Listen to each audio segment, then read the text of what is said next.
একদম আমার কাছে আসার চেষ্টা করবেন না। মেরে ফেলবো আপনাকে মিস্টার চৌধুরী। আমি এই বিয়ে করতে পারবো না।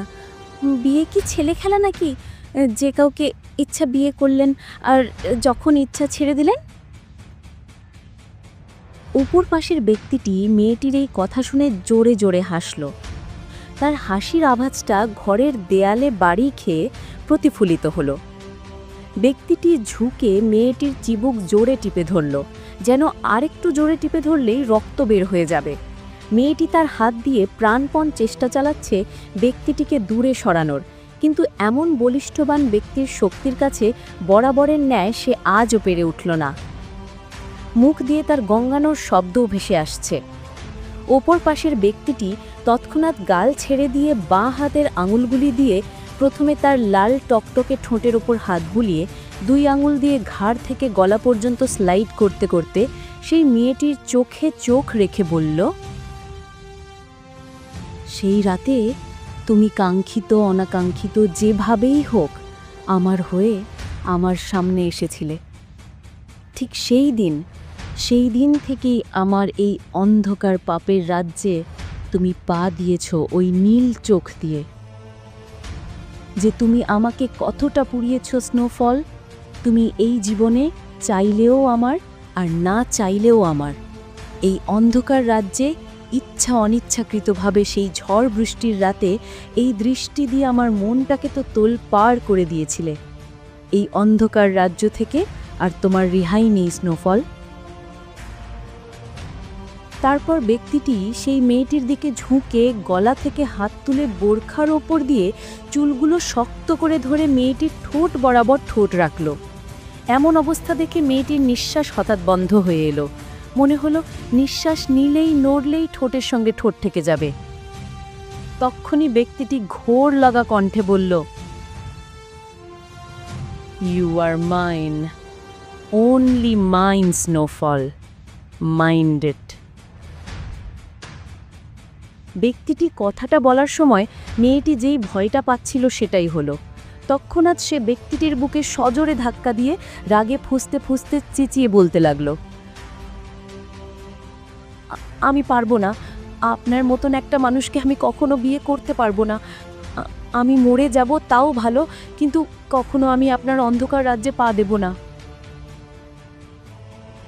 ব্যক্তিটি রেগে গেল। তৎক্ষণাৎ টেবিলের ওপর কাঁচের গ্লাসটা তুলে আছাড় মারল মেঝেতে। সঙ্গে সঙ্গে কাঁচের গ্লাসটা চূর্ণ বিচূর্ণ হয়ে গেল। তারপর সে মেয়েটির কাছে গিয়ে তার গলাটা টিপে সোফায় ফেলে সোফার সঙ্গে আঁকড়ে ধরে ব্যক্তিটিও খানিকটা ঝুঁকে আসে। গম্ভীর রাগান্বিত তেজি কণ্ঠে বলে, তাহলে কেন সেই রাতে এসেছিলি আমার কাছে? কেন মায়ায় ফেলে চলে গিয়েছিলি? কেন?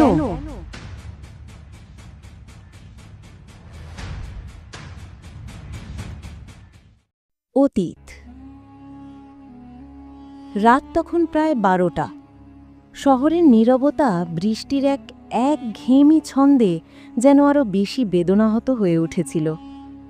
আকাশ কাঁদছিল দীর্ঘদিন জমে থাকা এক অনুচ্চারিত যন্ত্রণায়, যেন সে জানে এই রাতের অন্ধকারে জন্ম নিতে চলেছে এমন এক কাহিনী যা সময়ের বুক চিরে দীর্ঘশ্বাস হয়ে ফিরবে। অ্যাসফল্ট বেছানো ভিজে রাস্তায় আলোকিত হেডলাইটের চেরা প্রক্ষেপে ভেসে চলেছিল একটি মাত্র বাইক। মাথায় তার হেলমেট, কিন্তু তার ভেতরের চোখ দুটো জ্বলছিল যেন নরকের প্রদীপ। এমির জায়ান চৌধুরী এক নামে চেনে শহর দেশ, কখনো ভালোবাসায় কখনো ভয়ে। দেশের টপ বিজনেস টাইকন, আর একই সাথে আন্ডারওয়ার্ল্ডের নির্ভুল ঘাতক। তার ডান হাতের তালুতে তখনও রক্ত লেগে, যাই বৃষ্টিও ধুয়ে ফেলতে পারছিল না।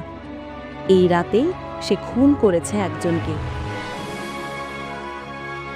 যে ছিল তার শত্রুর অন্যতম অনুচর, যার অস্তিত্ব সে এখনো পুরোপুরি জানে না, যে একদিন তার চাচাকে ব্যবসায়িক স্বার্থে খুন করেছিল, সাথে তার চাচিকেও।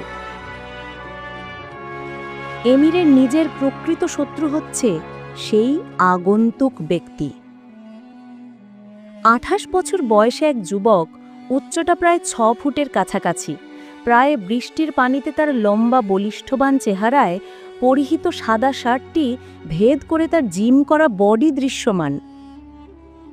সময় যত বাড়ছে, আকাশ ভেদ করে পানির স্রোত আরও বাড়ছে। বাইক নিয়ে এগিয়ে যেতে বৃষ্টির পানি যেন দ্বিধার সৃষ্টি করছে। একটা সময় এমের বাইকের গতি খানিক কমিয়ে রাস্তার পাশে একটা জায়গায় থামল। মাথার হেলমেটটা খুলে বাইকের তেলের ট্যাঙ্কির উপর রাখল। মুখে তার পরিচিত নেক গেটার। হেলমেটটা রেখে সে তার চুলটা ব্যাক ব্রাশ করতে করতে ছায়া ছায়া চোখে তাকালো রাস্তার পাশে। হঠাৎ করেই তার দৃষ্টি আটকে গেল। রাতের বুকে এক ছায়া পথ যেন হেঁটে যাচ্ছিল, সমুদ্র রাঙা বোরখায় ঢাকা, হাতে তার ছাতা। বৃষ্টির তোয়াক্কা না করেই সে হন্তদন্ত করে হেঁটে চলেছে। এমির এক দৃষ্টে তার যাওয়ার পানে তাকিয়ে রইল। প্রথমে কিছুই বুঝতে পারল না, এই বৃষ্টি ভেজা বিভ্রমে কে এই নারী। কিন্তু ঠিক সেই মুহূর্তে যখন মেয়েটি ছাতার নিচ থেকে একবার মুখ তুলে তাকালো, এমির দেখল সেই চোখ নীল, গভীর, অজস্র বিষাদের মতো প্রাচীন। তাকে রীতিমতো শিকল পরিয়ে ফেলল। এমির নড়তে পারল না। তার চোখ, মন, শরীর সব জমে গেল সেই চোখ দুটির দিকে তাকিয়ে। হাজার খুন, রক্ত, প্রতিশোধের ইতিহাসের মাঝখানে এই চোখ দুটি তাকে থামিয়ে দিল। একটা অদ্ভুত আবেশ তাকে গ্রাস করল। এই চোখ, সেই চোখ যেন এক গোপন দুনিয়ার দরজা, যেখানে আলো অন্ধকার, পাপ পুণ্যের কোনো বিভাজন নেই, শুধু টান আছে।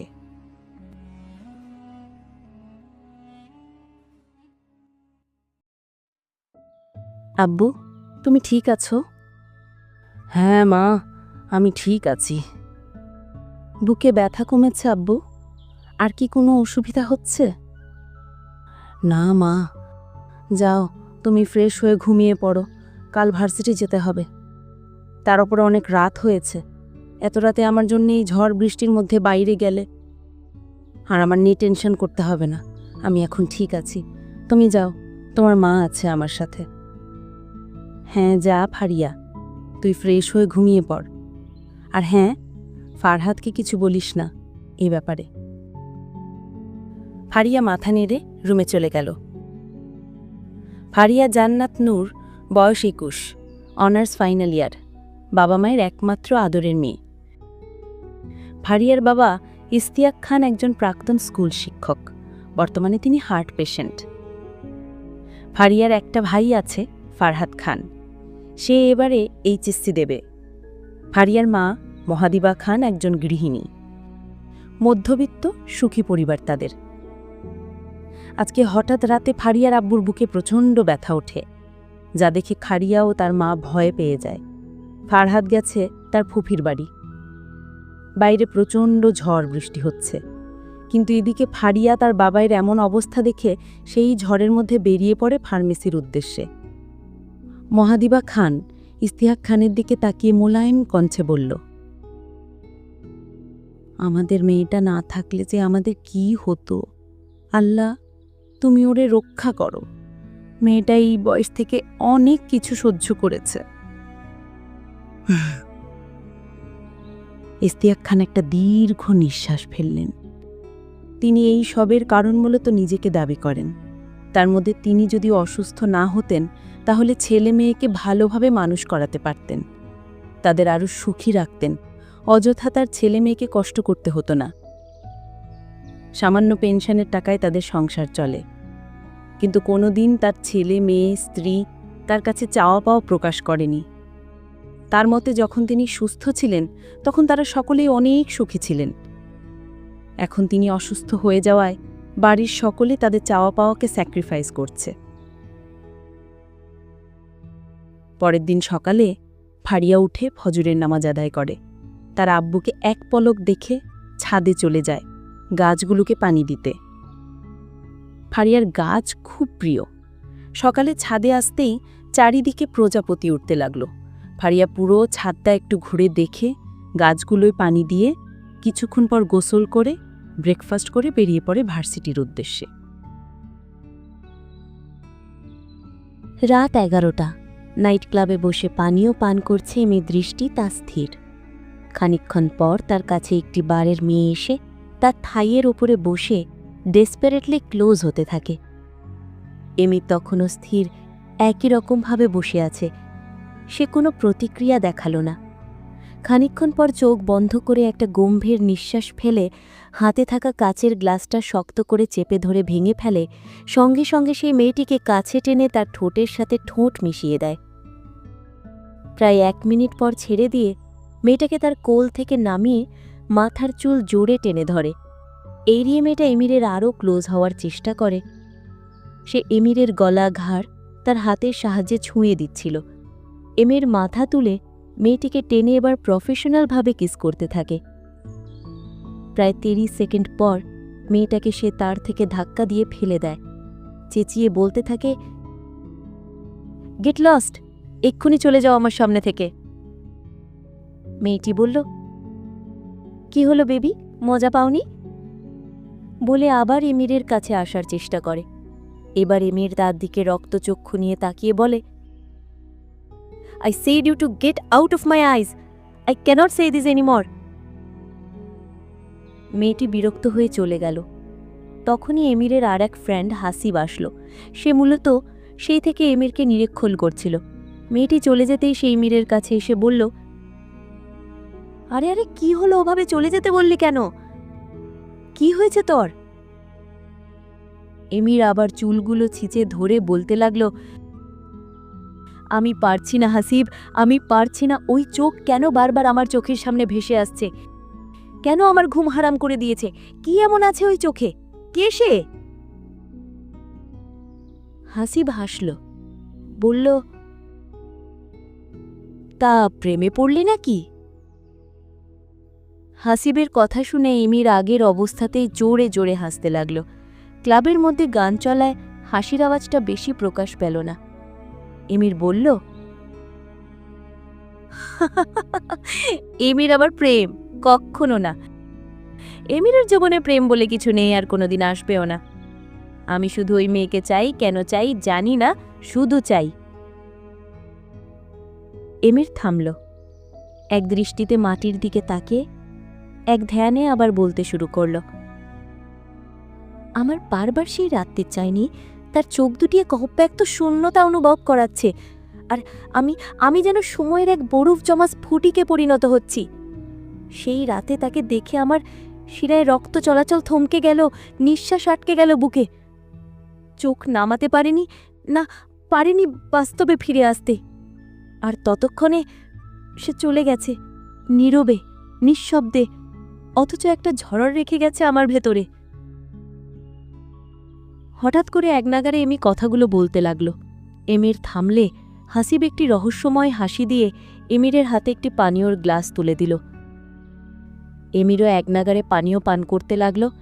একটা শেষ হয়তো হাসিব আরও একটা দিতে থাকে। পরপর কতটা পান করল তার ঠিক নেই। সে এখন ঘোরের মধ্যে আছে।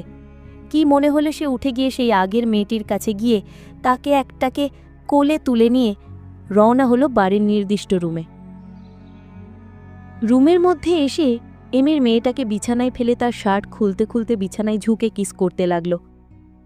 বেশ কিছু মিনিট পর এমি চেঁচিয়ে উঠল। তারপরে মেয়েটাকে ছেড়ে বিছানা থেকে উঠে কাচের টি টেবিলের ওপর লাথি মেরে কাচটা ভেঙে দেয়। তারপরে পিছন ঘুরে মেয়েটির উদ্দেশ্যে বলে, গেট লস্ট। মেয়েটি বিরক্তিকর মুখভঙ্গি করে বলে, মানে? এমির এবার আরও জোরে চেঁচিয়ে বলে, আই সেড গেট লস্ট। আমার চোখের সামনে থেকে এক্ষুনি চলে যা, নয়তো খুব খারাপ হয়ে যাবে তোর। টাকা তো এই সময় মতো পেয়ে যাবি। Get lost. মেয়েটি বিরক্তি নিয়ে রুম ত্যাগ করে। এদিকে এমির ওয়াশরুমে চলে যায়, গিয়ে শাওয়ার ছেড়ে তার নিচে দাঁড়ায়। খানিকক্ষণ পর শান্ত কণ্ঠে আওড়ায়, কেন প্রতিক্ষণে তুই আমার দৃষ্টির পরিশনে উদ্ভাসিত হচ্ছিস? কেন এতটা নিষ্ঠুরভাবে আমার শান্তির সামান্য আশ্রয়টুকু কেড়ে নিচ্ছিস? কেন আমার অস্তিত্ব প্রতিটি ক্ষণে এক অসহনীয় ভারে ভারাক্রান্ত হয়ে পড়ছে? কেন একটিমাত্র মুহূর্তের জন্য নিজেকে স্থির রাখতে পারছি না? কেন আমার সুখ শান্তি ক্ষণগুলো এত নির্মমভাবে ছিনিয়ে নিচ্ছিস? কেন? রাতের শহর কাঁপছিল গাড়ির হর্নে, আলোয় আর কোলাহলে।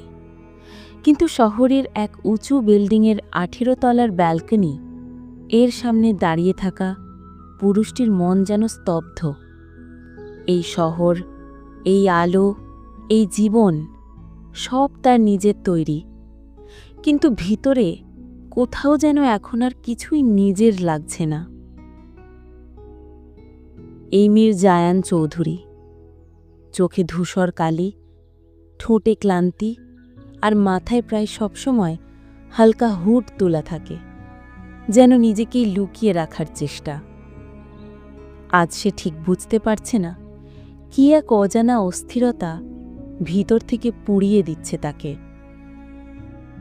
অদ্ভুতভাবে তার মনে পড়ে যাচ্ছিল বারবার সেই সন্ধে, বৃষ্টি ভেজা রাত, যখন তার বাইকের হেডলাইটে হঠাৎ মুখোমুখি হয়েছিল এক মেয়ে। মুখ ঢাকা, কিন্তু চোখ, সেই চোখ আজও ভুলতে পারেনি সে। নীলচে আলোয় ঠান্ডা চোখ, ভয় মেশানো কৌতূহল, নিঃশব্দ আকর্ষণ, সেই চোখে যেন কাঁটা গেঁথে গেছে তার মনে। সে জানে না মেয়েটার নাম, কোথা থেকে এসেছিল, কোথায় গেছে। শুধু জানে ওই চোখ দুটো তাকে তাড়া করে ফিরছে প্রতিটি ক্ষণে, প্রতিটি রাতের নিঃশব্দতায়। এমনটা তো হওয়ার কথা ছিল না। এমির চৌধুরীর মতো পুরুষের জন্য আবেগ বলে কিছু থাকা উচিত নয়। তার হাত রক্তে রঞ্জিত, তার ছায়ায় মৃত্যুর প্রতিচ্ছবি। তবু আজ তাকে যেন এক শিশু মনে হচ্ছে। কোনো কিছুতেই আর মন বসছে না। গ্লাস টেবিলের পাশে রাখা ফোনটা হাতে নিল সে। টাচ করল 1 নম্বরে। কণ্ঠটা পরিচিত। ভাই বলেন। না, কিছু না, এমনি। বলা যায় আসিফ হচ্ছে এমিরের বাঁ হাত এবং খুব ভালো ঘনিষ্ঠ বন্ধু। এমিরের হঠাৎ অসময়ে তাকে ফোন করা এবং এমন কথায় আসিফ ভড়কেল। কিছু ভেবে বলল, ভাই ঠিক আছেন তো? এমির মাথা তুলে আকাশের দিকে তাকায় একটা দীর্ঘ নিঃশ্বাস ফেলে বলে, কিছু না, ঘুমা। বলেই এমির যেই ফোন রাখতে যাবে, অমনি আসিফ ফোনের ওপাশ থেকে বলল, কি হয়েছে বলেন, আপনি তো এমন করেন না। আসিফের কথা শেষ হতে না হতেই এমির কণ্ঠে বিরক্তি নিয়ে বলল, তুই কথা বলা বন্ধ করবি? না ভাই বলেন। আসিফকে আর কথা না বলতে দিয়ে এমির ফোন কেটে দেয়। আসিফ বুঝল এমির হয়তো কোনো কিছু নিয়ে টেনশনে আছে। সাম্প্রতিক গোপন সূত্রে জানা গেছে কেউ গোপনে দেশ থেকে নারী পাচার করছে। হয়তো সেই সব নিয়ে এমির বিরক্ত। এইসব নিয়ে আর ভাবল না আসিফ। এদিকে হঠাৎ জন্য একটা সিদ্ধান্ত নিয়ে ফেলে এমির। সে জানে এখন তাকে মানসিক শান্তির জন্য কোথায় যেতে হবে। নিজের শিকড়ে, বাড়ি, মা বাবার বাড়ি। ঢাকার অদূরে সেই পুরনো কাঁচা রাস্তায় ঘেরা বাড়িটা, যেখানে আজও প্রতিটি কোণে ছড়িয়ে আছে তার ছোটবেলার হাসি, দৌড় আর অভিমান। রাত 2টো। বাইক স্টার্ট দিয়ে ফ্ল্যাট ছাড়ি এমির। হুড মাথায়, কাঁধে ছোট ব্যাগ। রাস্তা নির্জন, বাতাসে কুয়াশা, যেন ধোঁয়াশার ভিতরেই সে চলছে। প্রায় 1 ঘন্টার পর বাড়ির সামনে গিয়ে থামে সে। গেট খুলে দেয় পাহারাদার। পাহারাদার এমিরকে এই সময়ে দেখে জিজ্ঞেস করে, স্যার, এই সময়? এমির কিছু বলে না, শুধু বলে, তুই ঘুমা। বাড়ির চৌকাঠে পা দিতেই মনে পড়ে পুরনো গন্ধ। ঠিক কতদিন আগে সেই বাড়ি এসেছিল তার খেয়াল নেই। তবে মাঝে মধ্যে মায়ের ডাকে আসে, কিন্তু আবার চলে যায়। সে আবেশে গ্রহণ করল সেই মাটির সোদা গন্ধ, জানলার পাশে রাখা পুরনো গাছগুলো। সে পা টিপে ঢুকে পড়ে দোতলায় নিজের পুরনো ঘরে। আলো জ্বালালো না। ব্যালকনিতে গিয়ে শুধু পর্দা সরিয়ে চাঁদের আলোয় দেখে নিজের সেই চেনা খাট, টেবিল আর তাক ভরা পুরনো গিটার। আর চাঁদের আলো যেন এক অন্যরকম কিরণ ছড়াচ্ছে। এমির বসে পড়ে বিছানায়, মাথা ঠেকে দেয় দেয়ালে, চোখ বন্ধ করে আওড়ায়, ওই চোখ দুচো, কে তুমি? নিঃশব্দ ফিসফিস করে। তারপর কখন যে তার চোখ লেগে আসে তা জানা নেই। সকালবেলা, এখনও ঘুমে মগ্ন এমির। হঠাৎ কাঠের দরজা ঠেলে ভেতরে ঢোকে তার বাবা। বয়সের ছাপ শরীরে প্রকাশ পেলেও তার ফিটনেস এমিরের থেকেও কম কিছু না। এমিরের বাবাকে দেখে বোঝা যায় এমির পুরোটাই তার বাবার মতন হয়েছে, গায়ের রং থেকে শুরু করে লম্বা চওড়া সবকিছুই। আহসান জায়ান চৌধুরী, সাবেক আমলার গম্ভীর মুখ, অথচ মনের ভিতরটা এখনও কাঁচা রয়ে গেছে। আহসান চৌধুরী ভিতরে প্রবেশ করে ব্যালকনির পর্দাটা টেনে দেয়। খটখট আওয়াজে ঘুম ভেঙে আসে এমিরের। আহসান জায়ান পিছন ফিরে তাকাতে দেখে এমির ঘুমু ঘুমু চোখে উঠে বসছে। ছেলেকে দেখেই তিনি জিজ্ঞেস করলেন, তুই এসেছিস? তোমার এত সকালে ঘুম ভেঙে গেল বুঝি? এমির বলে কাজ ঝাঁকি আর মোড়া ভাঙতে ভাঙতে। তোর মতো ডাকাত যদি মাঝরাতে এসে ঢুকে পড়ে, ঘুম থাকবে কই? ডাকাত বলছো? বাহ, এই অপমান! আহসান চোখের চশমা নামিয়ে টেবিলে রাখে, বলে, তোরে মানুষ করতে পারলাম না। মানুষ? এমির হেসে ওঠে একটা শুকনো বিষাদময় হাসি দিয়ে বলল, এই দেশে মানুষ হয়ে টিকে থাকা যায় বাবা? আহসান দাঁড়িয়ে পড়েন, চোখে আগুন। তারপর এমির বলল, পেলাম না কিছু, শুধু একটা সাম্রাজ্য পেলাম, যেটা দিন শেষে জেলখানার বাইরে গড়া একটা কারাগার। দুজনের চোখাচোখি হয়। আহসান চৌধুরী ধীরে হেসে বলেন, চল ফ্রেশ হয়ে নে, দুপুর 3টে বাজে। তোর মা নিচেই আছে, তোর আসার খবর শুনে এটা সেটা রান্না করেছে, তুই ঘুমোচ্ছিলিস বলে এসে দেখে চলে গিয়েছে। কথাটা বলে হাসান প্রস্থান করলেন কক্ষ ছেড়ে। এমি দেয়াল ঘড়ির দিকে তাকিয়ে দেখে সত্যিই বেলা 3টে নাজে। কিভাবে এত সময় ঘুমোলো বুঝতেও পারল না। উঠে ফ্রেশ হয়ে নিচেই যায় এমির। এমিরকে দেখে সঞ্জিদা চৌধুরী বলে, বাবা আসলি তাহলে? তোকে ফোন করে করেও নিয়ে আসতে পারি না। তাহলে চলে যাই? এমিরের এমন কথা শুনে আহসান, সঞ্জিদা, এমনিতে আসে না ছেলেটা, এসেছে আর তুমি অমন কথা বলছো। যাও, কি রান্না করেছো খেতে দাও। সঞ্জিদা হাসানের দিকে তাকিয়ে মুখ বাঁকিয়ে ছেলের দিকে তাকিয়ে অভিমানী কণ্ঠে বলল, আমি তো ভুলেই যাই যে আমার ছেলে আছে। আরিশা তো মেশি অর্ধেক দিন কাজের জন্য দেশের বাইরে চলে যায়, আর তুই তো আসিসও না। এমির কিছু বলে না। এই কথায় মাকে সাইড কাটিয়ে ডাইনিং টেবিলে বসতে বসতে বলে, আব্বু, কবে আসবে আলিস? আহসান চৌধুরী সোফায় বসে ল্যাপটপে কাজ করছিলেন। ছেলের কথা শুনে তিনি বলেন, ফোনে কথা হলো, বলল যে আজকে রাত্রে নয় কালকে ফিরবে। তোর সাথে কথা হয়নি? এমির সোজাসাপটা এক কথায় উত্তর দিল, না। পরক্ষণে মাকে উদ্দেশ্য করে বলল, নাও খাবার সার্ভ করো, খিদে পেয়েছে। সঞ্জিদা খাবার সার্ভ করতে করতে বলল, বলি একটা বিয়ে করেনি, বয়স হয়েছে, তাহলে তোর বউটা তোর খেয়াল রাখতে পারত। হঠাৎ মায়ের মুখে এমন কথা শুনে এমির গম্ভীর কণ্ঠে বলে, তুমি কি চাও আমি এই মুহূর্তে না খেয়ে উঠে চলে যাই? সঞ্জিদা একটা দীর্ঘশ্বাস ফেলে। পরপর ছেলেকে খাবার সার্ভ করে খাইয়ে দিল। এমিরেও অনেকদিন পর মায়ের সান্নিধ্য পেয়ে খাবারগুলো খেয়ে নিল। সন্ধ্যে 6:30। এমির সোফায় বসে ল্যাপটপে কাজ করছিল। তখনই হাসান চৌধুরী ঘর থেকে বার হয়ে এমিরের সামনে এসে দাঁড়ায়। এমির মাথা তুলে তাকায়।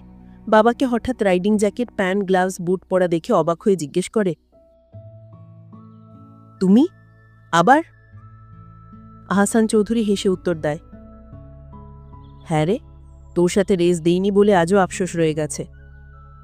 বয়স দেখেছ তোমার? আহসান চৌধুরী উত্তর দিলেন, বয়স কোনো ম্যাটার করে না, তোর বয়সে আমি অনেক রেস করেছি। এখন কি কমজোর আছে নাকি গায়ে? গতি যদি থাকে, বয়স কোনো ব্যারিয়ার না, বুঝলি? বাবা ছেলের এমন কথা শুনে সঞ্জিদা রান্নাঘর থেকে বার হয়ে এসে জোর কণ্ঠে বলতে থাকে, একদম না। শেষবার মনে নেই আপনার কোনো বন্ধুর সাথে রেস করতে গিয়ে হাত পা কেটে বাড়ি এসেছিলেন?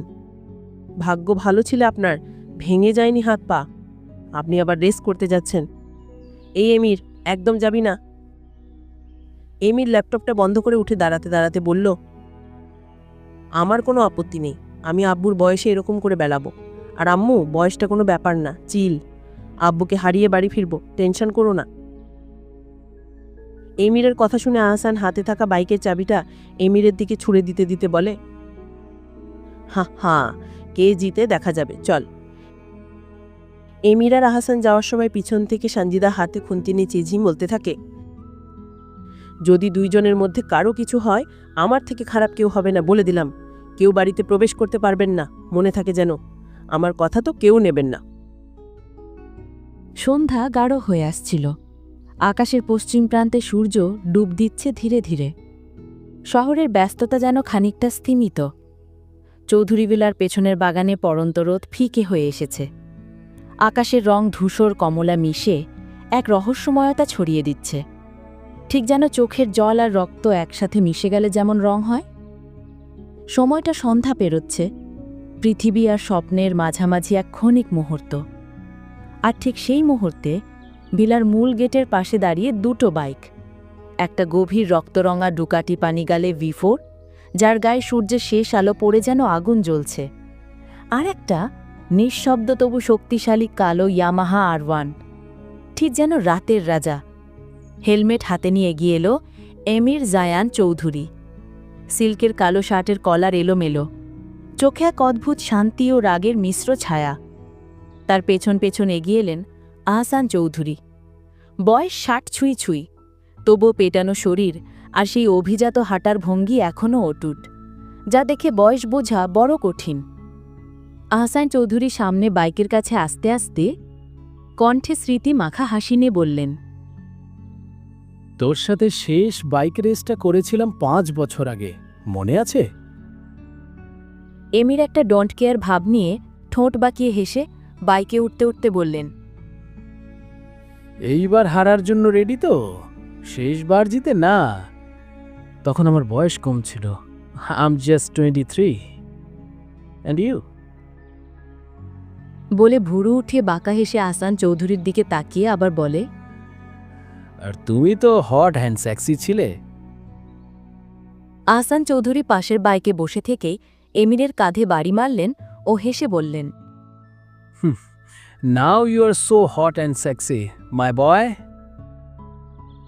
এমির হেসে আবার বলল, হার্ড ওয়ার্ক আব্বু, hard work.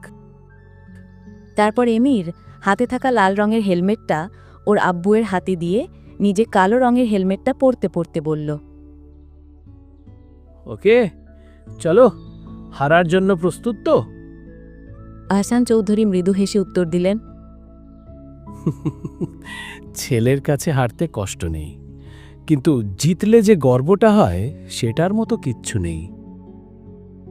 Ahsan Chowdhury helmet পরে নিলেন। এমির হেসে আবার জিজ্ঞাসা করল, দেখো এখনো সময় আছে, রেডি তো আব্বু? আহসান চৌধুরী চোখ টিপে বললেন, তোকে হারিয়ে আবার ছেলে মানুষ হব আজ এমির, চল। দুজনেই বাইক স্টার্ট দিল। গেট খুলে দিল বাড়ির গেটম্যান। মুহূর্তের মধ্যেই বাইক দুটো ছুটে চলল শহরের শূন্য রাস্তায়। বাতাসে মিশে গেল গর্জন। রাস্তাগুলো যেন বিভক্ত হয়ে যাচ্ছে তাদের গতির দাপটে। দুটি বাইক যেন গর্জন করে ছুটে চলেছে শহরের বুক চিলে। আলো ছায়ার খেলায় বাইকের ছায়া মিশে যাচ্ছে দেয়ালে, বেলবোর্ডে, ধোঁয়ায়। তবে শেষ মোড়ের আগেই এমির একটু পেছনে পড়ে রইল, ইচ্ছাকৃত। সে জানত বাবা হঠাৎ করে পেছনে তাকাবে না, তাই ব্যাপারটা বুঝবে না। আজকে জয়ের আনন্দ তিনি উপভোগ করুক। জিতেছি! আহসান চৌধুরীর মুখে শিশুর মতো উল্লাস। একটা নিরিবিলি পার্কের প্রান্তে এসে থামল তারা। দুটো বাইক ঠান্ডা হতে হতে এক ধরনের ক্ষীণ গর্জন করছিল। চারপাশে ঝোপঝাড়, একটা পুরনো মাঠ আর দূরে অন্ধকারে হারিয়ে যাওয়া কংক্রিটের ছায়া। ইমির ঘাসে বসে পড়ল, বাবা পাশেই বসলেন। আকাশ তখন গাঢ় নীল। একটা তারা জ্বলে উঠেছে একা। তো আজ তো আমাকে ইচ্ছে করে জিতিয়ে দিলি, তাই না? হঠাৎ হেসে বললেন আহসান চৌধুরী। এমির মাথা নিচু করে রাখল, কণ্ঠে ভেজা রাগ আর অভিমান। তুমি তো ছোটবেলায় কখনো হারতে দাওনি, আজ তোমার পালা ছিল জেতার। আমি শুধু সাহায্য করেছি।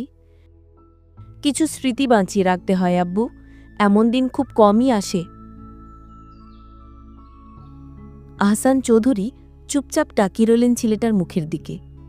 সেই মুখ যা কঠিনতম সিদ্ধান্ত নিতে পারে, কিন্তু আজ যেন কোনো নরম কিছুতে ভিজে আছে। আহসান চৌধুরী কৌতূহল গলায় বলল, কিরে এমন চুপচাপ, কিছু বলবি? এমির কিছু বলল না, শুয়ে পড়ল ঘাসের ওপর। তা দেখে তিনিও শুয়ে পড়লেন ছেলের পাশে। মাথার পেছনে হাত গুজে আকাশের দিকে তাকিয়ে তিনি বললেন, তুই কদিন ধরে কেমন যেন বদলে গেছিস। হঠাৎ কিছু না বলে বাড়ি ফিরলি, তারপর একদম চুপচাপ। কিছু কি হয়েছে? তারপর কিছুক্ষণ চুপ থেকে তিনি অতি সাবধানে একটা প্রশ্নটা এমিরকে ছুড়ে দিলেন, কোলো মেয়ে? আহসান চৌধুরীর এমন খাপছাড়া কথায় এমির পাশ ফিরে তাকালো। দেখল তার বাবা আকাশের দিকে তাকিয়ে আছে। এমিরও এবার আকাশের দিকে তাকালো। চোখে তারার প্রতিফলন, কিন্তু ভেতরে ঝড়। সে ধীরে ধীরে বলতে শুরু করল, একটা মেয়ে দেখেছি। দেখেছি বললে ভুল হবে। তার চোখ দেখেছি, বোরকার আড়ালে সেই তীক্ষ্ণ চোখ। এমন চোখ আমি আগে কখনো দেখিনি। মনে হয় কোনো ব্যথা আটকে আছে সেই চোখে, যার ভাষা আমি জানি।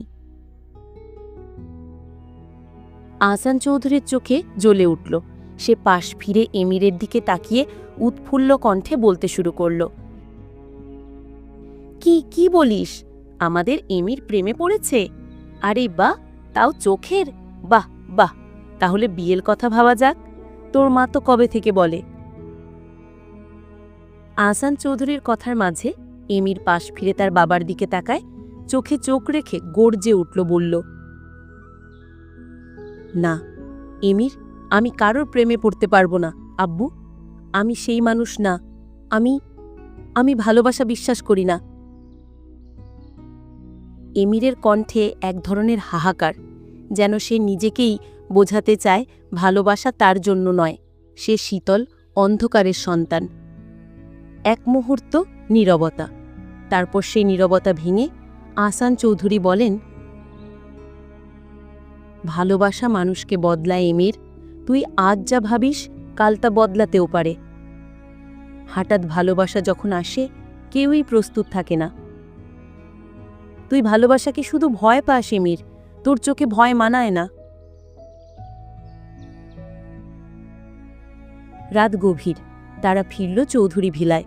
জেট পেরোতেই নীরবতা যেন চেপে বসে চারপাশে। সঞ্জিদা চৌধুরী তখনও জেগেছিলেন। তারা দুইজন বাড়ি ফিরতেই তিনি রাতের খাবার রেডি করেন। এমির আর আহসান চৌধুরী ফ্রেশ হয়ে আসলে তারা তিনজন মিলে খেয়ে যে যার রুমে চলে যায়। এমির নিজের রুমে গিয়ে ব্যালকনিতে দাঁড়িয়ে কিছুক্ষণ আকাশের দিকে চেয়ে থাকল। পরনে তার সাদা কালারের টি শার্ট আর কালো কালারের ট্রাউজার। কি মনে করে সে রুমের মধ্যে এসে পুরানোর গিটারগুলোর মধ্যে তার পছন্দের গিটারটা নিয়ে রুম থেকে বার হয়ে সিঁড়ি দিয়ে উঠে গেল ছাদে। আকাশে জ্যোৎস্না উঠেছে। ঢাকায় এমন আকাশ কমই দেখা যায়, কিন্তু আজ যেন বিশেষ কিছু। ছাদের কোনায় গিয়ে দাঁড়ালো সে। পকেট থেকে সিগারেট বার করল না। আজকে কিছু পোড়াতে ইচ্ছে করছে না, বরং বুকের ভেতর যে জ্বলে তাকে টের পেতে চাইছে। তারপর হঠাৎ নিচু গলায় গিটারের সুর তুলে গুনগুন করে উঠল, মায়াবী চোখে কি মায়া, যেন গধূলি নাবির মাখা, রাতেরই এই অন্ধারে অজানা ছোঁয়া। মায়াবী চোখে কি মায়া, যেন গধূলি আবির মাখা। হাওয়া শব্দ কাটছে গানের। চাঁদের আলো ছুঁয়ে যাচ্ছে তার চুল। সে জানে না মেয়েটা কে, কিন্তু জানে তার চোখগুলো এখন তার অনিদ্রার কারণ। এমির জায়ান চৌধুরী, যে মানুষ খুন করতে পারে নিঃসংকোচে, আজ হার মানছে একজোড়া চোখের সামনে। হাওয়ায় মিশে গেল গানের শব্দ, ছাদের রাতের একান্ত অনুভব, আর এমিরের নিঃশব্দ বিষাদ। আর এদিকে রাত তখন গভীর। পিতলের দেয়াল ঘড়ি টিকটিক করে যাচ্ছে বারান্দার এক কোণে। বাইরের আকাশে জ্যোৎস্না ঢালছে তার নীরব আলো, আর জানালার পাশের পর্দা হালকা বাতাসে কাঁপছে মৃদু মৃদু। ফারিয়া চুপচাপ বসে চোখের পানি ফেলছে বিছানার কিনারায়। হাতের তালুতে গুজে রাখা ওষুধের প্যাকেট আজ সন্ধে হাসপাতাল থেকে বাবার জন্য কিনে এনেছে। তার বাবা আজ বেশ অসুস্থ, নিঃশ্বাসে টান, কণ্ঠে ব্যথা। বাহিরে তাকিয়ে থেকে সে বুঝতে পারছিল এই শহর নিস্তব্ধ হয় না, কিন্তু আজ জানালার বাইরের সেই গাঢ় নীল আকাশ কেমন যেন অন্যরকম। পাশে একটি পুরনো নোটবুক খোলা সাদা পৃষ্ঠায় কিছু এলোমেলো লাইন, কিছু অসমাপ্ত কবিতা, কিছু টুকরো টুকরো অনুভব। তবে আজ সে কিচ্ছু লিখছে না, কেবল পৃষ্ঠা উল্টে যাচ্ছে, যেন নিজের মন উল্টে দেখছে। তার চোখে কোনো জল শুকিয়ে গিয়েছে, মুখে কোনো অভিব্যক্তি নেই, তবুও ভেতরে ভেতরে খুব নিঃশব্দে সে ভেঙে পড়ছে। কেন সে জানে না। এই কষ্টটা নতুন নয়, গত কয়েক মাস ধরেই রাতের নীরবতায় এই অস্থিরতা তাকে ছুঁয়ে যায়। একটা ফাঁকা অনুভব, একটা অতৃপ্তির ছায়া, যেমন কোনো কিছু হারিয়েছে অথচ সে কখনো সেটা পায়নি। ফারিয়া ধীরে ধীরে ফিসফিস করে বলে, আমার কিছুই তো নেই যা হারানোর মতো। তাহলে কেন মনে হয় আমি যেন কিছু হারিয়ে ফেলছি? সে জানে না, কোনো পুরুষের মুখও না সে সেই রাতে ভালোভাবে দেখেছিল সেই কাঙ্ক্ষিত ব্যক্তিকে যে তার চোখেই ঘায়েল হয়েছিল। তার কোনো প্রেমের গল্প নেই, কোনো স্মৃতি নেই, তার জীবনে কেউ আসেনি, তবুও তার ভেতর এক অচেনা ব্যথা জমে থাকে প্রতিদিন। হয়তো কারণ তার বাবার অসুস্থতা, আবার অন্য কিছু। ফারিয়া বিছানা থেকে উঠে ব্যালকনিতে গিয়ে দাঁড়ায়, পরনে তার সাদা লং গোলকাট ফ্রক, হাঁটু পর্যন্ত লম্বা চুলগুলো ছাড়া। সে ব্যালকনিতে এসে আকাশের দিক তাকায়। রাতের আকাশে জ্যোৎস্নার আলো তার মুখে পড়তেই তার নীলচে চোখ চিকচিক করে উঠল। তখনই দূর থেকে খুব আস্তে হঠাৎ একটানা গিটারের সুর ভেসে আসে।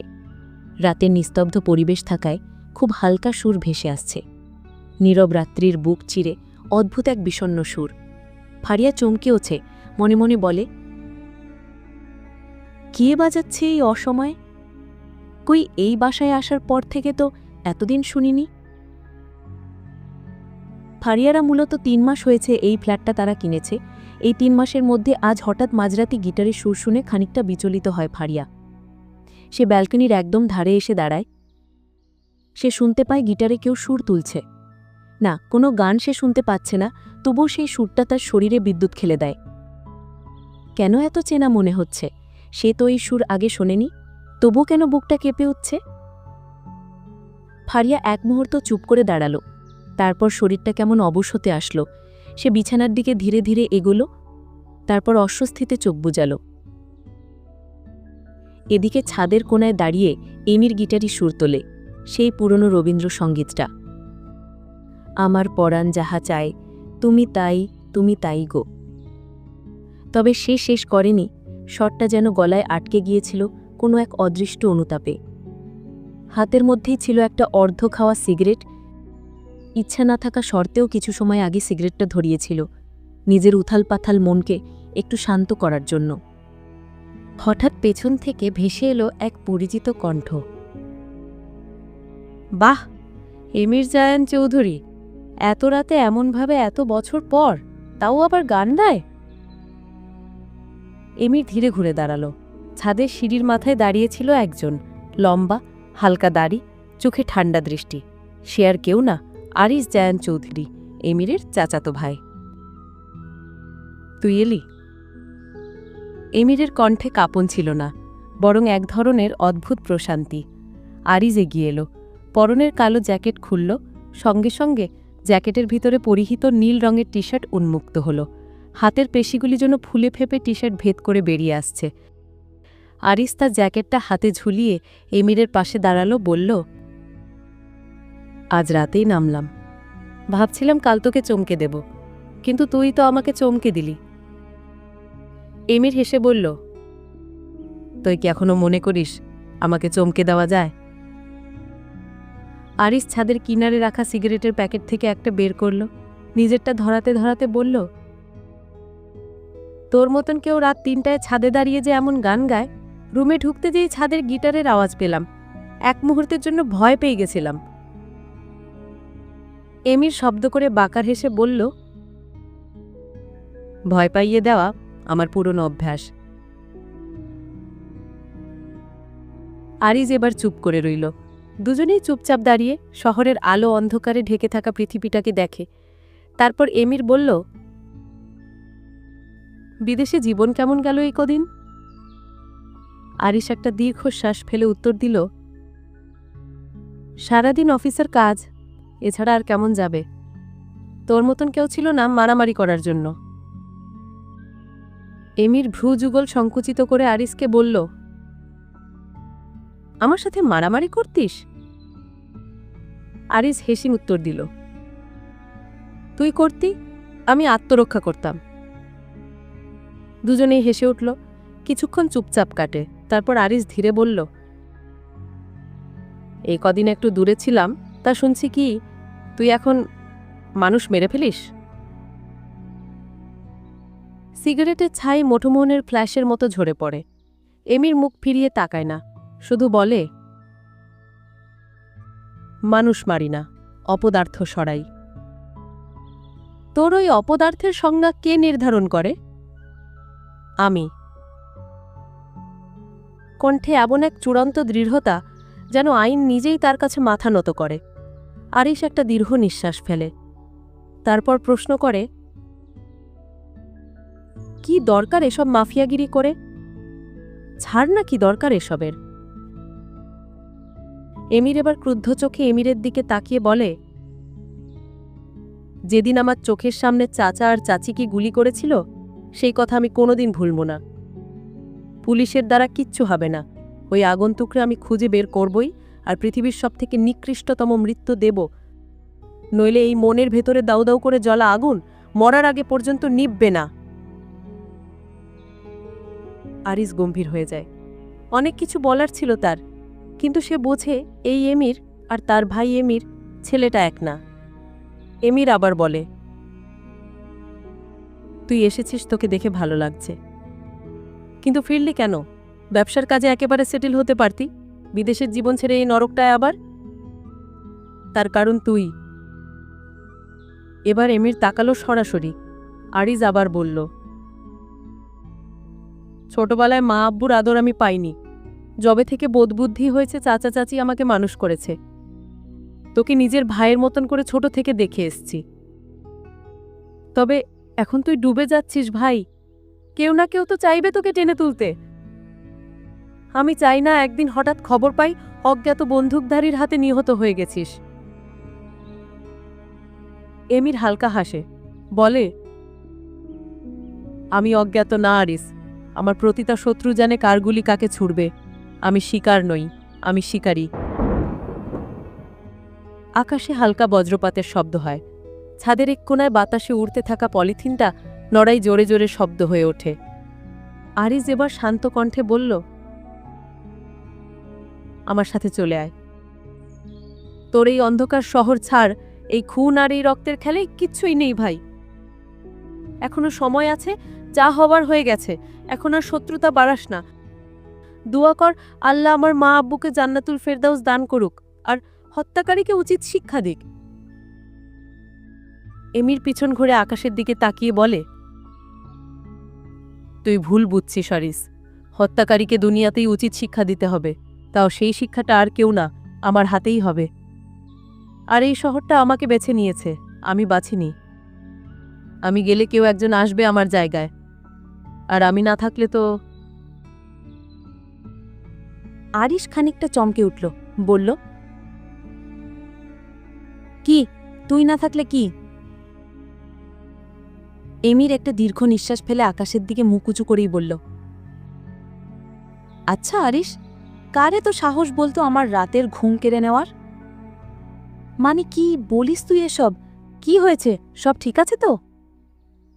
ঠিকই ছিল, কিন্তু সে আর ঠিক থাকতে দিল কই?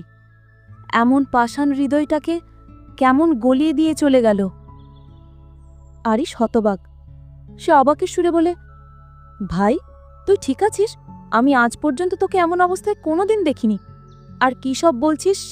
সেটা আবার কে? এমির মাথা নিচু করে জ্বলন্ত সিগারেটের ধোঁয়া উড়াতে উড়াতে বলল, জানি না, শুধু এটা জানি তাকে আমার প্রয়োজন। ওই বোরখার আড়ালে থাকা নারীটিকে আমার প্রয়োজন যেভাবেই হোক। এমিরের এমন কঠোরভাবে বাচনভঙ্গি দেখে আরিশ অবাকের চরম পর্যায়ে পৌঁছে যায়। এতক্ষণ পর এমিরের ঘুরিয়ে পেঁচিয়ে কথা বলায় সে নিশ্চিত হলো যে এমির কোনো মেয়ের কথা বলছে। পরক্ষণে তার মাথা সজাগ হলো। সে আগ্রহের স্বরে জানতে চাইল, কে ভাই সে মেয়ে? জানি না। এমিরের গম্ভীর উত্তর, যেন এক্ষুনি বেশি কিছু খুঁচিয়ে জিজ্ঞেস করলে আগ্নেয়গিরি ফেটে পড়বে। আরিশের তাও জানতে ইচ্ছা হলো কিছু কথা, তাই এক এক করে প্রশ্ন করল, আচ্ছা ভাই, তুই কি প্রেমে পড়েছিস? আরিশের এমন কথা শুনে এমির এবার সত্যি সত্যি গর্জে উঠল। হাতের সিগারেটটা নিচে ফেলে পা দিয়ে মারিয়ে ফেলতে ফেলতে বলল, প্রেম প্রেম প্রেম? তোরা কি পেয়েছিস কি আমারে? কাউকে কিছু বললে প্রেম প্রেম প্রেম? তোরা জানিস না এমিরের মনে প্রেম ভালোবাসা বলে কোনো শব্দ নেই, যা আছে তা শুধু মোহ। কিন্তু আমার ওই মেয়েকে চাই, কিন্তু কেন আমি জানি না। শুধু এটুকু জানি যে ওর ভেতরে একটা রহস্য আছে, যা আমি ভুলতে পারছি না। আমি সেদিন ওই আগন্তুকের অনুচরকে খুন করে ফিরছিলাম। হ্যাঁ, আমার সেই রাতের কাজের পর বৃষ্টির রাতে রাস্তায় একা একটা মেয়েকে দেখেছিলাম। আর আর এমিরের কিছু বলতে পারল না। মাথা ধরে ছাদের বেতের সোফাতে বসে চিৎকার করতে লাগল। এমিরের এই অবস্থা দেখে আরিশের একটু কষ্ট হলো বটে, কারণ এমিরকে যখনই দেখছে খুব শক্তপোক্ত পাষাণভাবে দেখে এসেছে। কিন্তু হঠাৎ এমন একটা মেয়ের জন্য এমনভাবে কাতলাতে এই প্রথম দেখল। তারও মনে মনে জানার ইচ্ছা হলো কে সেই মেয়েটা। তাই সে সিঁড়ির দরজার কাছে এসে রেলিং ধরে নামতে নামতে বলল, তাহলে খুঁজে বের করো কে। পরদিন সকাল, চৌধুরী হাউসের ডাইনিং টেবিলে বসে সকলে ব্রেকফাস্ট করছে।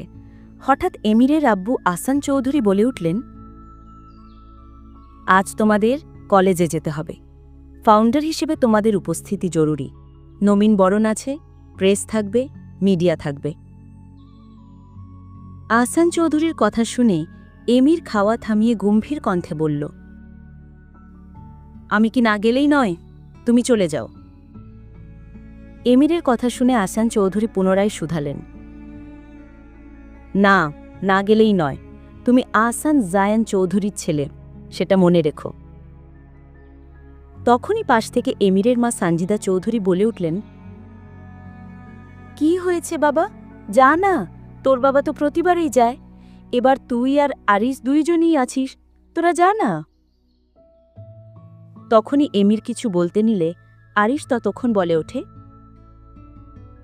ওকে ওকে, যাব।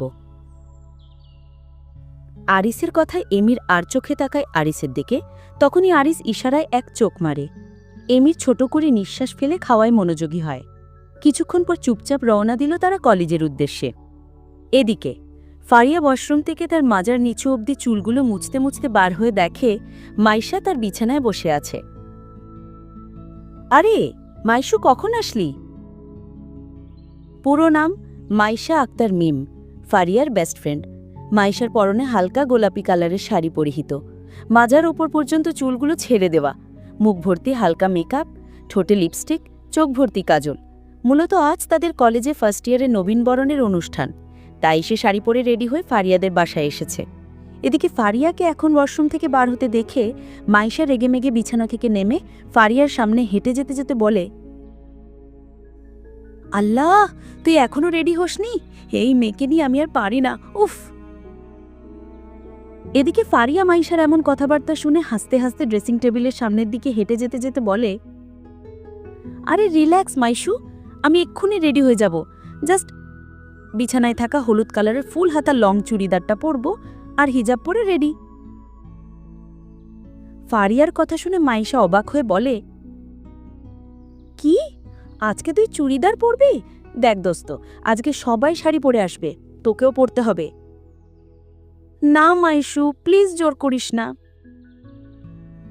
মাইশা ফারিয়ার কথা না শুনে ফারিয়ার জামা কাপড়ের ওয়ার্ড্রোব খুলে সেখান থেকে একটা টিয়া কালারের সবুজ শাড়ি বার করে ফারিয়ার সামনে রেখে বলে, নো কথা দোস্ত, একদম চুপ থাক, এমনিতে লেট হয়ে গিয়েছে, আর একটা কথা বলেছিস তো আমি এক্ষুনি এখান থেকে চলে যাব। ফারিয়া আর কিছু বলেও বলতে পারল না মাইশার জেদের কারণে। মাইশা ফারিয়ার চুলগুলো হেয়ার ড্রাই দিয়ে ভালো করে শুকিয়ে তাকে সুন্দর করে শাড়ি পরিয়ে মুখে হালকা মেকআপ, ঠোঁটে লিপস্টিক এবং চোখে হালকা কাজল পরিয়ে দেয়। এদিকে ফারিয়াও ফুল হাতা ব্লাউজের সাথে ম্যাচিং করে একটা লাল কালারের হিজাবও পরে নেয়। তারপরে বাড়ি থেকে বার হয়ে একটা রিক্সা নিয়ে তারা 25 মিনিটের মশ কলেজে পৌঁছায়। কলেজে নতুনদের ভিড়, সুন্দর করে সাজানো গেট, মঞ্চের প্রস্তুতি, এসব কিছু দেখতে দেখতে ফারিয়ার মিম ধীরে ধীরে ভেতরে ঢুকছে। এদিকে প্রচণ্ড গরম হাওয়ায় ফারিয়ার প্রচণ্ড অস্বস্তি লাগছে। সে মাইশাকে বলে, আল্লাহ, তোর যে এত ফুটানি, গরমে আমার নাজেহাল অবস্থা, এদিকে তুই চুল খোলা রেখে দিয়েছিস, তোর দেখে তো আমার গরম হচ্ছে। মাইশা ফারিয়ার কথা শুনে বলে, আরে দোস্ত, আজকে আমাদের কলেজে অনেক গেস্ট আসবে, আর সিঙ্গেল থাকতে ভালো লাগছে না, যদি কেউ পটে যায়। মাইশার কথা শুনে ফারিয়া নাকমুখ সিটকে বলে, এই পেতনির হালে তোকে কেউ পছন্দ করবে না। কথাটা বলে ফারিয়া তার কাঁধে ঝোলানো সাইড ব্যাগ থেকে একটা হেয়ার ক্লিপ বার করে মাইশার হাতে দিয়ে বলে, নে গাধি, চুল বাঁধ। মাইশা মুখ বাঁকিয়ে তার হাত থেকে ক্লিপটা নিয়ে উঁচু করে চুল বাঁধল। সত্যি তার গরমে প্রচণ্ড কষ্ট হচ্ছে। কলেজ প্রাঙ্গণে প্রচণ্ড ভিড় হওয়ায় তারা হেঁটে হেঁটে স্টেজের পিছনে আসলো। তখনই মাইশা ফারিয়াকে বলল, দোস্ত, কয়টা ছবি তুলে দে। ফারিয়া বিরক্তিভাব নিয়ে বলল, এই দিকে গরমের জ্বালায় বাঁচি না, আর তুই ফটো নিয়ে পড়ে আছিস। তখনই মাইশা ফারিয়ার গায়ে ঢলে পড়ে বলল, দোস্ত please please please please. Faria বিরক্তি নিয়ে মাইশাকে ধাক্কা দিয়ে সরিয়ে দিয়ে বন্টকের ভাব নিয়ে বলল, ঠিক আছে ঠিক আছে, পায়ে পড়তে হবে না, ফোন দে, তুলে দিচ্ছি। ফারিয়ার কথা শুনে মাইশা মুখ বাঁকালো। তারপর একটানা প্রায় 10 মিনিট ধরে নানানভাবে পোজ দিয়ে ছবি তুলল। এদিকে গরমে তো ফারিয়ার এক অবস্থা, তার উপরে মাইশার এমন হাজারটা রকম পোজ দিয়ে ফটো তুলে দেওয়ায় তার প্রচণ্ড বিরক্ত লাগছে। সে এবার মাইশার হাতে ফোন দিয়ে বলল, নে তোর ফোন, তুই রাগ গাধি, ছবি তুলে তুলে আর হয় না, উফ বিরক্তিকর। কথাটা বলেই ফারিয়া পিছন ঘুরে চলে যেতে নিলে ঠিক সেই সময় আচমকা কারোর সাথে ধাক্কা লাগে ফারিয়ার কাঁধ, ঘুরে গিয়ে এক চওড়া বুকের ওপর আঘাত করে। চোখ তুলে তাকাতে দেখে কালো ফর্মাল পোশাক পরিহিত একজন ব্যক্তি। ব্যক্তিটি মেয়েটিকে দেখে চোখ কুঁচকে তাকালো। কোনো কিছু বোঝার আগেই ঠাস, ফারিয়ার হাত উঠে এসে পড়ল আগন্তুক ব্যক্তিটির ওপর। পাশে থাকা আরিশ শতভাগ বনে রইল। আরিশ ধীর কণ্ঠে শুধালো, হে আল্লাহ, কার এত সাহস এমিরকে চড় মারার? এবার যে কি হবে তার আল্লাহই জানে। হঠাৎ করে চড়ের আওয়াজ শুনে মাইশা ফোন থেকে মাথা তুলে তাকালো। হঠাৎ করে এমিরের গালে থাপ্পড় পড়ায় এমির রেগে উঠতে গিয়েও হঠাৎ স্তব্ধ হয়ে গেল। চোখ মুখ ঝলসে উঠল। সময় যেন থমকে গেল।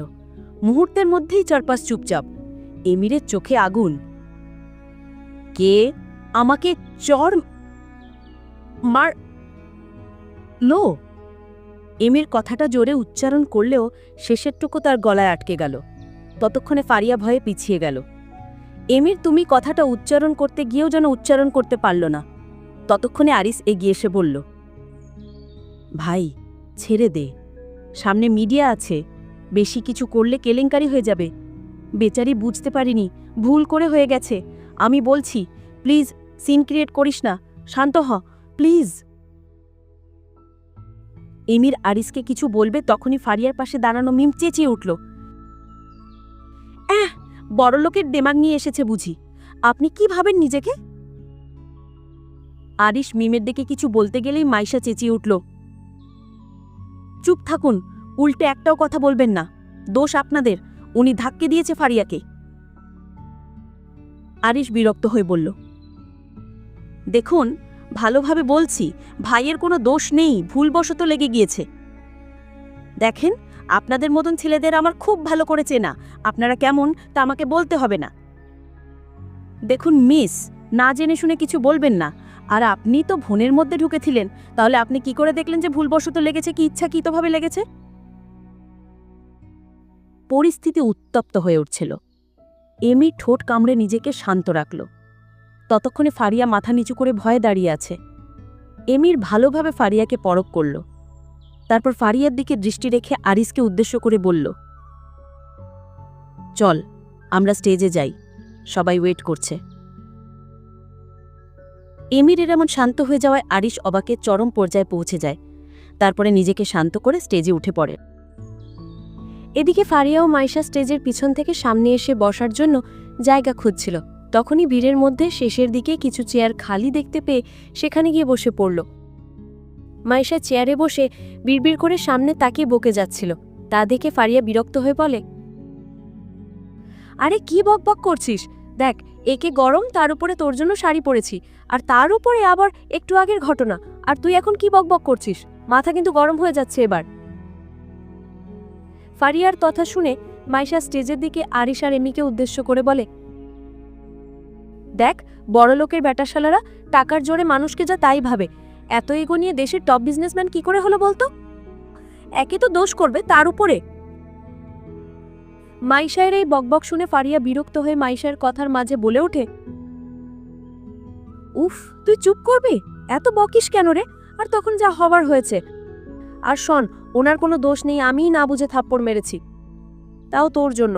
তুই হচ্ছিস তখনকার সিচুয়েশনের জন্য দায়ী। ফারিয়ার কথা শুনে মাইশা চোখ বড় করে ফারিয়ার দিকে তাকিয়ে বলে, বারে আমারে, তুই আমারে কি করলাম? আর আমার খাস, আমার পড়িস, আবার আমার নামেই দোষ? বাহ, এমন দোষ তো জীবনেও যেন কারণ না জোটে। বলেই মুখ বাঁকালো মাইশা। ফারিয়া মাইশার কথার প্রতি উত্তরে বলে, আমি নাকি তোর খাই পড়ি? যত সব ঢঙেরই কথাকার। আর তুই তখন আমার এই গরমের মধ্যে নাড়িয়ে 1000টা ফটো তুলিয়ে নিলি। শুধু আমি কেন, ওখানে যে থাকতো তারই মাথায় গরম হয়ে যেত। আর সেই জন্যই তো সামান্য ধাক্কা লেগে যাওয়ায় হঠাৎ এমন একটা কাণ্ড করে বসলাম। ভাগ্যিস আমাকে কিছু বলেননি উনি। দেখে তো খুব রাগী আর গম্ভীর মনে হয়। তার উপরে উনি আমাদের গেস্ট, আর ওনার সাথে এমন একটা আচরণ করলাম, কেমন বেয়াদবি হয়ে গেল। মাইশা ফারিয়ার কথায় মুখ বাঁকিয়ে ওর দিকে তাকিয়ে বলল, মেরে টেরে দরদ উতলে উঠছে। অতই যে কালে দরদ দেখাস, তখন মুখ বন্ধ করে চুপ করেছিলি কেন? তোকে তো উচিত আমার ধন্যবাদ দেওয়া। তোর জন্য আমি ওই সেলফিশটার সাথে ঝগড়া করলাম। ফারিয়া মুখ বাঁকিয়ে মাইশাকে উদ্দেশ্য করে টেনে টেনে বলল, ধন্যবাদ কেন? বাস। মাইশা ফারিয়ার থেকে ডোন্ট কেয়ার ভাব নিয়ে মুখ সরিয়ে স্টেজের দিকে তাকায়। স্টেজের একপাশে এমি আর আরিশ বসে আছে, সাথে আরও অনেক অতিথি। প্রিন্সিপাল স্যার মাইকে নবীনদের উদ্দেশ্যে বক্তৃতা দিচ্ছেন। আরিশ সাথে ভার্সিটির কিছু ফাইল নিয়ে চেক করছে। পরনে তার সাদা শার্ট, কালো প্যান্ট, কিছুক্ষণ আগে গায়ে পরা ব্লেজারটা টেবিলের উপরে রাখা। মাইশা তীক্ষ্ণ দৃষ্টিতে আরিশকে পরখ করে ফারিয়ার দিকে চেয়ে বলল, আরে যাই বলস দোস্ত, সেলফিশ বেটা হট আছে। ইস, এমন একটা ছেলে যদি পাইতাম। সব তোর জন্য। ইস, চান্স মিস হয়ে গেল। ফারিয়া মাইশার কথা শুনে আগের ন্যায় বলল, আমার কোনো দোষ নেই বুঝছস? শালা গান্ডি, সব দোস্তার তোর। আমি কি তোরে বলেছিলাম যে আমার জন্য ঝগড়া কর? ফারিয়া কিছুক্ষণ থেমে এবার ঠাট্টার সুরে বলে, তবে দোস্ত, তোর একটা হেল্প করতে পারি, এখনো চান্স আছে। পারলে গিয়ে ক্ষমা চা। দেখ, যদি ভালো মনের মানুষ হয় তাহলে তোকে ক্ষমা করে দেবে, তারপর নয় চান্স নিস। মাইশা ফারিয়ার দিকে চোখ বড় করে তাকিয়ে বিরক্তি নিয়ে বলে, দেখ দোস্ত, মাথা খাস না। ওই সেলফিশ ব্যাটার কাছে আমি যাব, তাও আবার ক্ষমা চাইতে? কক্ষনো না। ফারিয়া আর কিছু বলে না, সে এবার স্টেজের দিকে তাকায়। তাকাতেই তার চোখ পড়ে এমির ওপর। তারও হাতে একটি ফাইল, পরনে কালো ফর্মাল ড্রেস আপ করা, চোখে কালো চশমার, গালে হালকা চাপদাড়ি হওয়ায় এমন ড্রেস আপে তাকে প্রচণ্ড সুন্দর লাগছে। তখনই পাশ থেকে ফারিয়ার কানে কিছু ভেসে এলো, আরে ভাই দেখ, উনি হলেন এমি জায়ান চৌধুরী, দেশের টপ বিজনেসম্যান। আর পাশে হচ্ছে ওনার ভাই আরিশ জায়ান চৌধুরী। মেয়েটির পাশে আরেকটি মেয়ে বলে উঠল, হ্যাঁ ভাই, দেখ কি হট। ইস, যদি একবার গার্লফ্রেন্ড হতে পারতাম। দুই ভাইয়ের ফিগারগুলো দেখ ভাই, জোস। হ্যাঁ ভাই, এমি জায়ান চৌধুরীকে দেখ, উফ। পাশ থেকে হঠাৎ এমন অপ্রীতিকর ভাষায় কথা ভেসে আসলে ফারিয়া মুখ বিকৃত করে আশেপাশে তাকায়। মূলত সে বোঝার চেষ্টা করছে যে আশেপাশে আরও কেউ এমন কথা বলছে কিনা তাদের সম্বন্ধে। আশেপাশে ঘাড় ঘুরিয়ে তাকিয়ে সোজা স্টেজে এমিরের দিকে চোখ ছোট ছোট করে যায়। চেয়ে খানিকক্ষণ একভাবে তাকিয়ে তাকে পরখ করতে থাকে। এইদিকে কালো সানগ্লাসের অপর পাশে চোখ দুটি যে স্টেজে বসা থেকেই তার দিকে তাকিয়ে তার প্রত্যেকটা কার্যকলাপ খুঁটিয়ে খুঁটিয়ে দেখছে, তা মনে হয় ফারিয়া ঠাহর করতে পারল না। ফারিয়া এক দৃষ্টিতে এমিরের দিকে তাকিয়ে থাকায় এমির মনে মনে আওড়ালো, ऐसे ना मुझे तुम देखो, सीने से लगा लूंगा। বিড়বিড় করে গান শেষ করে এমি ঠোঁট কামড়িয়ে হাসল। পরক্ষণে বলল, স্নোফল, ঠিক ধরা খাইলে। হা, এই এমির জায়ান চৌধুরীর কাছ থেকে আর রেহাই নেই তোমার।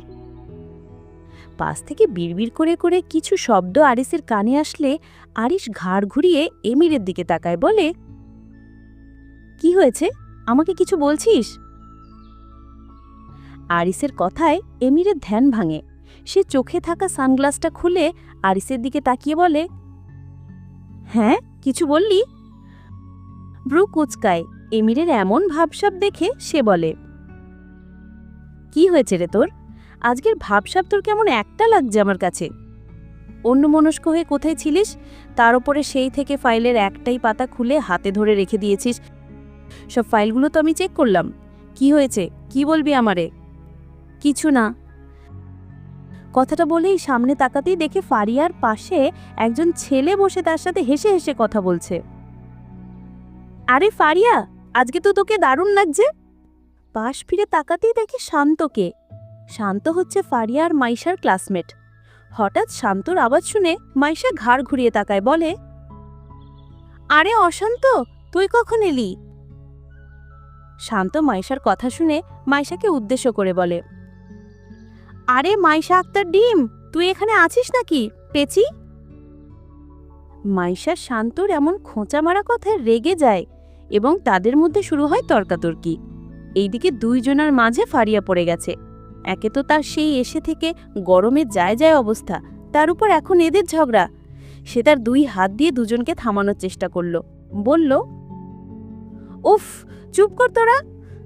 সকাল থেকে মাইশা আমাকে জ্বালাচ্ছে, এখন আবার তুই এসে যোগ দিলি। উফ, থাক থাক তোরা। কথাটা বলে ফারিয়া চেয়ার থেকে উঠে চলে গেল। এদিকে এমি সবটাই পরখ করছিল।